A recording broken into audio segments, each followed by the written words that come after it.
Jujur saja sebenarnya sempat juga ya, agak sedikit kaget ketika ada statement yang disampaikan oleh kuasa hukum dari Bang Rismon dan Mas Roy Suryo bahwa harapannya Pak Jokowi tidak mencabut ya laporannya. Nah, sehingga statement ini menarik ya untuk kita bertanya-tanya mengapa kemudian Pak Jokowi harus mencabut laporan itu, atau kalau itu merupakan suatu pernyataan yang sifatnya bukan kebenaran, ya motifnya apa, alasannya apa. Kita akan bahas soal ini di Bukan Partai Politik.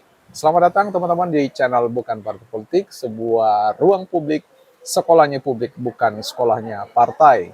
Tempat kita bersama-sama belajar untuk meninggikan kemampuan kita di dalam berargumentasi, bukan meninggikan suara, apalagi emosi dengan caci maki di sana sini di era demokrasi. Don't raise our voice, emotion but argument. Ya, teman-teman, sebelum kita bahas tentang pernyataan kuasa hukum ya, Ahmad Kozinudin ya kalau tidak salah, yang mengatakan berharap penuh bahwa Pak Jokowi tidak mencabut laporan ya, itu cukup mengherankan. Apa sebenarnya motifnya ya, apa alasannya, apa argumennya sehingga statement itu dilancarkan ya, ada strategi apa lagi ya. Sebelum kita mendengar statement itu teman-teman, kita lihat bahwa buku ya Jokowi White Paper itu sebenarnya tadi sudah kita bahas, tapi saya ingin memberikan aksentuasi kembali atau penekanan kembali tentang white paper ya, yang menurut saya di situ bukan lagi white paper ya, kertas putih ya, seputih atau semurni hati tapi bicara tentang hate paper ya, jadi hate paper ya, kertas kebencian. Nah, itu jadi ini penting sekali untuk teman-teman dengar bahwa buku itu menurut informasinya saya sendiri belum baca, tapi ya saya memforecasting, saya meramalkan bahwa buku itu tidak jauh-jauh dari tuturan yang disampaikan secara visual ya, secara video atau audio. Yang saya sebut tadi bukan lagi white paper tetapi hate paper ya, kertas penuh dengan kebencian di sana sini. Nah, baik, kita tinggalkan terlebih dahulu, kita mencoba masuk di statementnya Kosinudin ya. Kita dengarkan terlebih dahulu. Keterangan kepada penyidik, Dr. Rismon Hasiholan Sianipar meminta kepada pelapor saudara Joko Widodo melalui penyidik agar tidak mencabut laporannya, agar kasus ini benar-benar sampai pengadilan. Kami yang terlalu awal, biasanya kami molor, mohon maaf. Hari ini kita ada Ya, kita ulang sekali lagi teman-teman ya. keterangan kepada penyidik, Dr. Rismon Hasiholan Sianipar meminta kepada pelapor saudara Joko Widodo melalui penyidik agar tidak mencabut laporannya, agar kasus ini benar-benar sampai pengadilan. Kami yang terlalu awal, biasanya kami molor, mohon maaf. Ya, jadi pernyataan kuasa hukum ini ya, menurut saya memang cukup menarik untuk kita tafsir ya. Apa sebenarnya motif? Motif itu alasan ya, alasan mengapa Bang Rismon disampaikan meminta Pak Jokowi untuk tidak mencabut laporannya ya. Artinya logika berpikir kita, statement itu disampaikan karena adanya ya pernyataan Pak Jokowi bahwa beliau ingin mencabut ya, sehingga bagi Bang Rismon ini anti klimaks ya, anti klimaks artinya tidak seperti yang dia harapkan. Hanya saja kita berpikir di tengah-tengah fakta atau kenyataan di mana logika-logika yang sebenarnya harusnya ditimbang oleh Bang Rismon tentang keberadaan ya pernyataan Bu Profesor Opa Emilia yang memang menyatakan secara berulang-ulang berkali-kali bahwa Pak Jokowi adalah alumni legal, dan itu dikuatkan bukan hanya oleh pihak kepolisian, bukan hanya oleh rekan-rekan ya, teman sekuliah Pak Jokowi, tetapi oleh kehadiran Pak Jokowi sendiri untuk membawa ijazah aslinya ke Bareskrim ya, ke pihak Polda atau kepolisian. Dan itu tentu bagi seorang dengan kaliber seorang Jokowi ya agak sulit ketika kita bisa menerka bahwa membayangkan bahwa Pak Jokowi membawa sebuah ijazah palsu ya.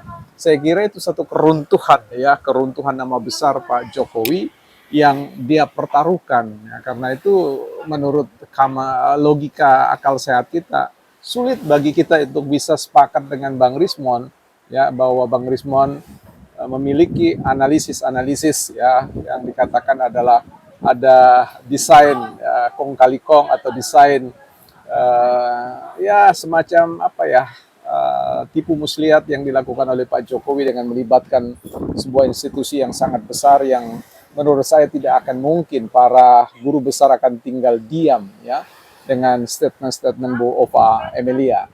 Nah, jadi kalau kita bicara tadi motif yang sesungguhnya dari Bang Rismon ini seolah-olah mau mengatakan bahwa kita mesti mengambil poin, kita harus memetik poin bahwa dengan mengatakan bahwa Pak Jokowi jangan mencabut laporan tersebut, ini mau mengatakan bahwa kami berada pada posisi yang menguntungkan, kami berada posisi yang siap memenangkan itu, sehingga harus berakhir di pengadilan supaya mata dunia, ya bukan hanya warga Indonesia, mengatakan bahwa saya ini atau kami ini memenangkan apa yang sedang kami upayakan dan mampu membuktikan bukan hanya dengan penelitian-penelitian yang berlangsung ya di luar white paper atau head paper itu ya uh, atau buku-buku yang lainnya. Jadi ini sesuatu yang menurut saya mindset atau semacam kerangka pikir yang ingin dibangun, framing yang dibangun kembali untuk aksentuasi atau penguatan bahwa memang betul-betul ya Dewi Fortune itu berpihak pada Bang Rismon dan sebagainya. Tapi sebenarnya ya kalau kita mau jujur, pengadilan itu pasti ya 90,9% akan memenangkan Pak Jokowi. Dan itu berarti di pihak yang lain, Bang Rismon dan yang lain-lain akan berada pada posisi yang kalah dan hanya akan mengumandangkan lagu yang disebut dengan lagu kriminalisasi ya. Itu akan dimainkan ya dan tetap akan selalu mengambil insentif bahwa pahlawan itu memang harus dizolimi, pahlawan itu harus menderita dulu, kalah dulu. Seorang pahlawan itu harus kemudian masuk penjara dan sebagainya demi memperjuangkan kebenaran dan sebagainya. Itu yang akan amunisi yang akan dimainkan oleh Bang Rismon dan sebagainya.